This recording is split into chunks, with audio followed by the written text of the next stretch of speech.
Sekarang saya akan mulai daripada pendahuluan. Kerajaan telah merangkap berbagai dasar semenjak selepas merdeka sehingga kini bagi menjamin perpaduan hubungan berbagai etik. Dasar yang dimasukkan ialah dasar pendidikan kebangsaan, dasar kebudayaan kebangsaan, dan dasar ekonomi baru. Dasar-dasar ini diperkukuhkan dengan memperkenalkan rukun negara sebagai ideologi kebangsaan. Seterusnya, strategi politik. Melalui Perlembagaan Malaysia Persetujuan terbentuk dalam bentuk lembaga negara, hak setiap kaum, kuasa kerajaan negeri persekutuan. Ia sebagai wahana bagi negara memupukkan identiti nasional, perpaduan antara kaum dan keturunan, serta integrasi antara wilayah.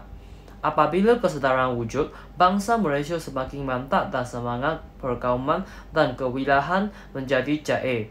Dengan sendirinya, pertumbuhan kebangsaan yang mempunyai keadilan merentasi kaum dan akan muncul, mempercepatkan proses pembentukan bangsa Malaysia yang bersatu padu. Selain itu, strategi ekonomi. Objektif utama ke arah pencapaian perpaduan adalah mengimbangi kedudukan dan taraf sosioekonomi antara kaum dan wilayah serta mengurangkan pengenalan kaum dalam satu-satu sektor ekonomi. Beberapa perkara harus diambil kira dalam strategi ekonomi. Yang pertama, pengimbangan taraf sosioekonomi antara kaum dan wilayah perlu diusahakan tanpa merugikan mana-mana pihak. Penjelasan yang sebenarnya hendaklah diberi oleh semua pihak supaya salah anggapan dapat diperbetul dan dapat dibentuk. Seterusnya, strategi pendidikan.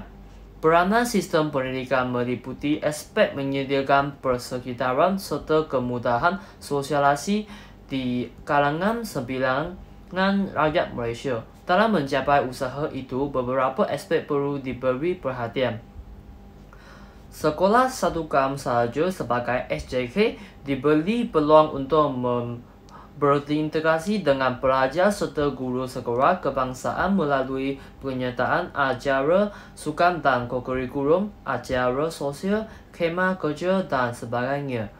Kurikulum sekolah rendah dan menengah diberi tumpuan dalam aspek pembinaan negara bangsa dan sejarah negara, budaya dan adat rezim kaum-kaum di Malaysia, agama dan kepercayaan utama negara. Seterusnya, strategi agama. Semua rakyat bebas menganut agama masing-masing walaupun Islam dijadikan agama rasmi dan persekutuan. Ia selaras dengan peruntukan dan yang termasuk dalam perlembagaan dan rukun negara. Sensitiviti agama haruslah dipelihara dan pengembangan sesuatu agama kepada penganut agama lain takut kepada peruntukan mengenainya dalam perlembagaan dan undang-undang. Selain itu, strategi kebudayaan. Lahirnya kebudayaan nasional akan membangkitkan kebudayaan yang menjadi hak milik bersama rakyat tanpa mengira kaum dan agama dan wilayah. Ia menjadi asas kepada pembinaan jati diri nasional dan perpaduan negara.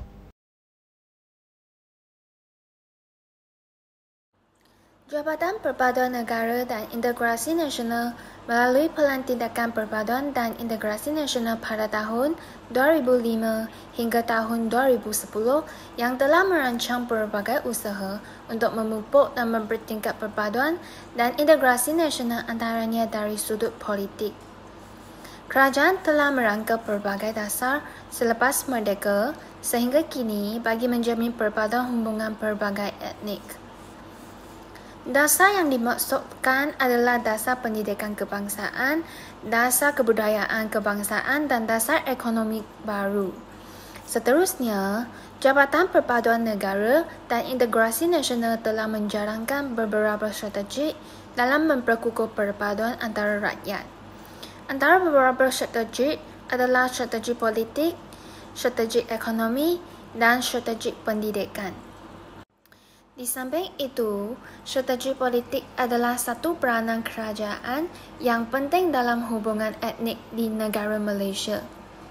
Sesebuah negara yang mempunyai kestabilan politik akan melayangkan rakyat yang bersatu padu. Sistem politik yang stabil akan memupuk perpaduan negara berasas peruntukan dan perlembagaan. Dengan kesedaran, bangsa Malaysia akan menjadi lebih kuat, semangat perkauman dan organisasi nasional dengan keahlian antara kaum akan muncul. Tambahan pula, strategi ekonomi agak penting dalam menyimbangkan rakyat dari pelbagai etnik di Malaysia. Peristiwa 13 Mei 1969 telah membayangkan kepentingan seimbang ekonomi antara rakyat yang berbeza kaum. Setelah kerajaan telah menyedari kedudukan ketidakseimbang sosioekonomi itu, kerajaan telah mengusahakan supaya satu pendekatan baru dalam rancangan pembangunan negara yang dikenali sebagai dasar ekonomi baru. Maklumat utama dasar ini diperkenalkan ialah bagi mewujudkan perpaduan negara dengan mengurangkan perbezaan ekonomi, sosial, kebudayaan, penempatan dan sebagainya. Lagipun, strategi pendidikan telah menggalakkan sistem satu persekolahan dari peringkat pra hingga universiti. Satu bahasa perantaraan, kurikulum yang seragam serta peperiksaan yang sama sekaligus jenis pensijilan yang mempunyai pengiktirafan yang sama. Bahasa kebangsaan iaitu bahasa Melayu adalah sebagai bahasa penghantar utama di Malaysia. Bahasa Melayu telah menjadi mata pelajaran wajib di semua peringkat dalam setiap jenis sekolah.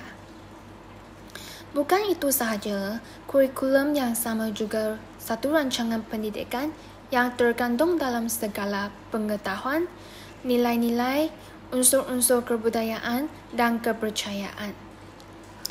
Kurikulum dapat membina perkembangan pelajaran yang lengkap dari segi jasmani, rohani dan emosi. Penyertaan murid sebagai generasi muda dan rakyat di negara ini dalam kurikulum dapat menyemai perasaan perpaduan dan menyemai nilai-nilai murni secara tidak langsung dan langsung semasa menyertai aktiviti-aktiviti tersebut. Program latihan khidmat negara mula dilaksanakan pada tahun 2004 iaitu sebagai kursus wajib bagi remaja yang lepasan sijil pelajaran Malaysia. Program latihan khidmat negara merupakan kursus latihan wajib selama 3 bulan di pusat latihan. Seluruh Malaysia bagi sesetengah daripada mereka yang terpilih apabila menamatkan pendidikan sekolah menengah di Malaysia atau berumur 17 tahun ke atas. Pelaksanaan rancangan ini telah menimbulkan pelbagai reaksi dari masyarakat. Jadi, kerajaan berusaha meyakinkan rakyat bahawa rancangan ini mempunyai faedah, terutamanya bagi golongan muda dan negara secara keseluruhan. Program latihan khidmat negara yang berteraskan rukun negara mempunyai kurikulum berbentuk multidisiplin yang mengandungi beberapa modul. Antaranya modul fizikal yang merangkumi ialah aktiviti kawat, merempuh halangan, merentas desa dan kembara hutan. Hal ini kerana objektif program adalah untuk melahirkan warga negara yang cinta akan tanah air.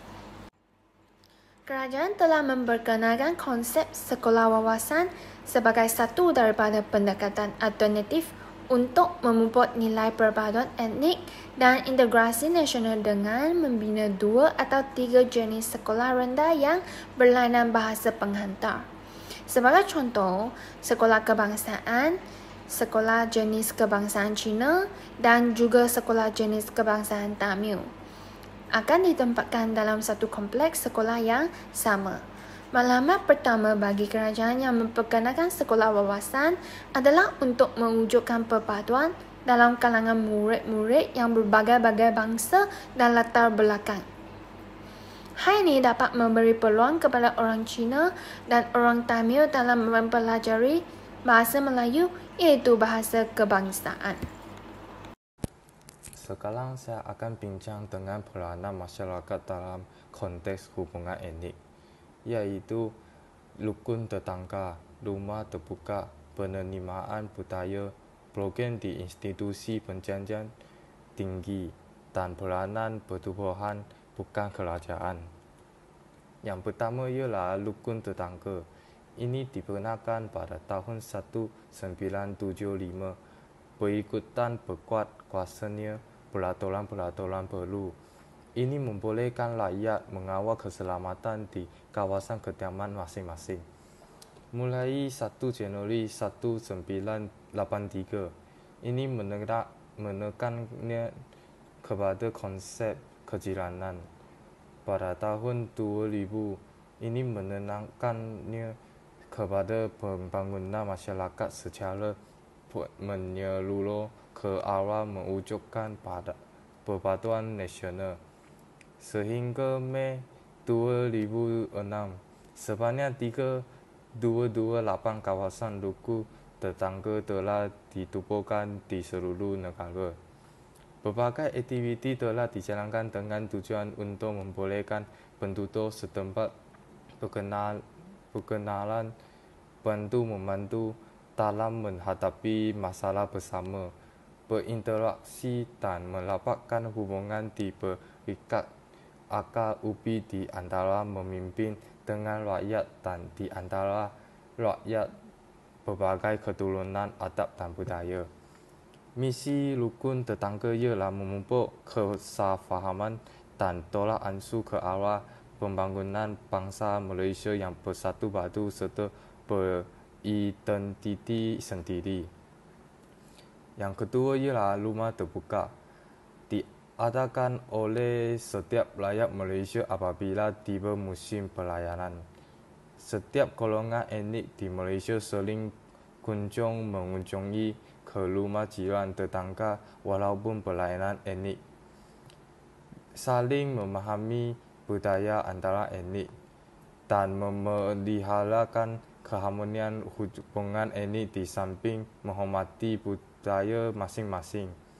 Rumah terbuka peranan dalam mengekalkan keharmonian hubungan etnik dengan cara sesuatu etnik menjaga sensitif etnik lain. Yang ketiga ialah penerimaan budaya. Masyarakat bukan Melayu mula menerima budaya orang Melayu dari segi pakaian dan makanan. Contohnya baju kurung dan baju Melayu.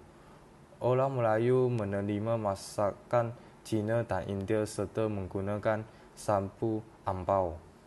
Penempatan yang sama untuk semua etnik di taman-taman perumahan.